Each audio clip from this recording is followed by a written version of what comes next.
Hi, welcome to COVID classes. Hope you all are good. Today in the COVID classes, we will be talking about hemoptysis. So, what is hemoptysis? It is expectoration of blood from the respiratory tract, and this blood from the respiratory tract can be from any site throughout the respiratory tract from alveolus to glottis. It can be from any site from alveolus to glottis, and moreover it can be confused with bleeding from nose, that is epistaxis, or bleeding from gastrointestinal tract, anywhere from the gastrointestinal tract, that is hematemesis. So it should be differentiated from these two conditions, and the amount of blood can vary from blood tinged sputum to massive life threatening blood loss. If we talk about the most common site of hemoptysis is medium to small sized airways, more commonly medium sized airways. And most common cause throughout the world is tuberculosis, and most common cause in India is also tuberculosis, but most common cause in United States is bronchitis. So viral bronchitis can lead to hemoptysis. Acute exacerbation of bronchitis, chronic bronchitis, can also lead to hemoptysis. Let us now discuss the etiology in more detail. So, in etiology, let us go in a systematic manner and start with alveolus.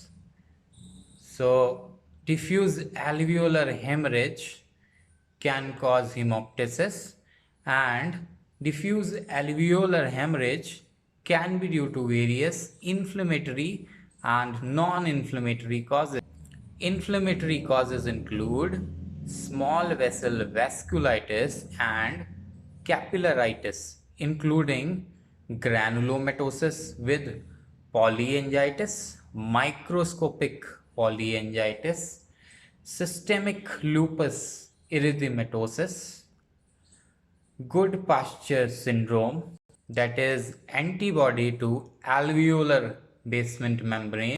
In the early period after bone marrow transplantation as a complication, inhalational thermal injury, inhalational chemical injury, thrombocytopenia, coagulopathy, use of antiplatelet and anticoagulant medication increases the risk of hemoptysis.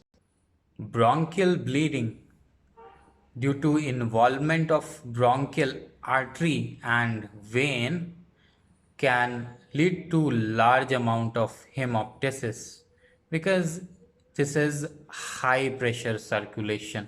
Then any respiratory infection can lead to hemoptysis, be it viral bronchitis, pneumonia, or tuberculosis. Acute exacerbation of chronic bronchitis, mostly due to infection, and the common causative agent are Streptococcus pneumoniae, Haemophilus influenzae, and Moraxella catarrhalis can cause hemoptysis.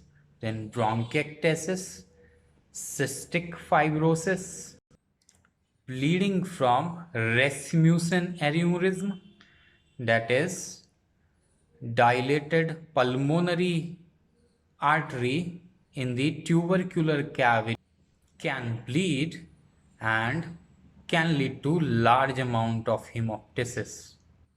bronchogenic lung cancer, metastatic lung cancer with primary in kidney, breast, colon, thyroid, or in skin, melanoma, congestive cardiac failure with elevated left atrial pressure.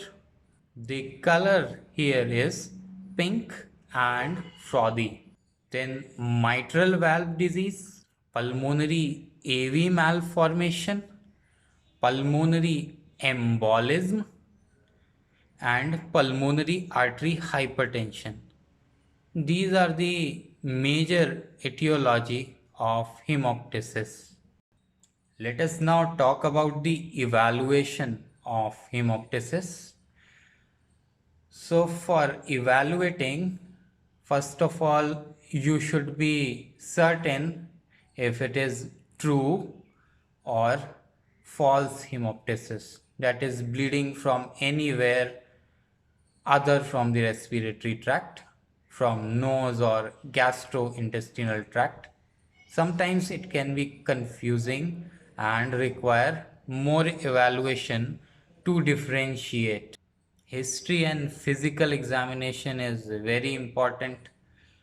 Asking about the amount and the color of the blood that is coming out, if it is sputum tinged, if it is pink frothy, if it is fresh blood large in amount, all these things are important.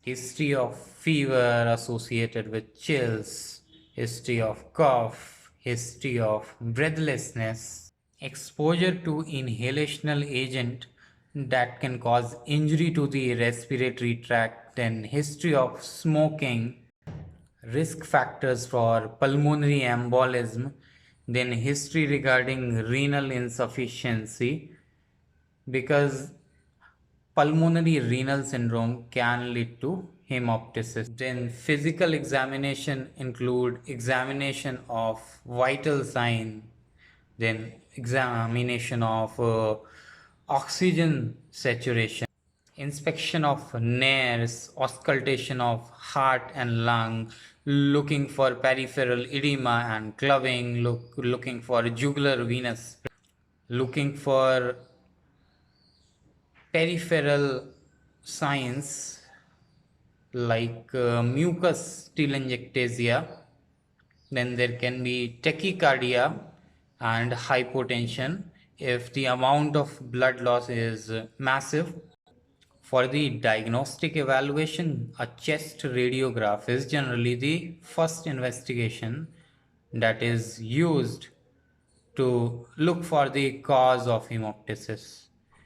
If a localized cause is not found, then CT chest may be used. Sometimes special CT protocols like in pulmonary embolism can be used.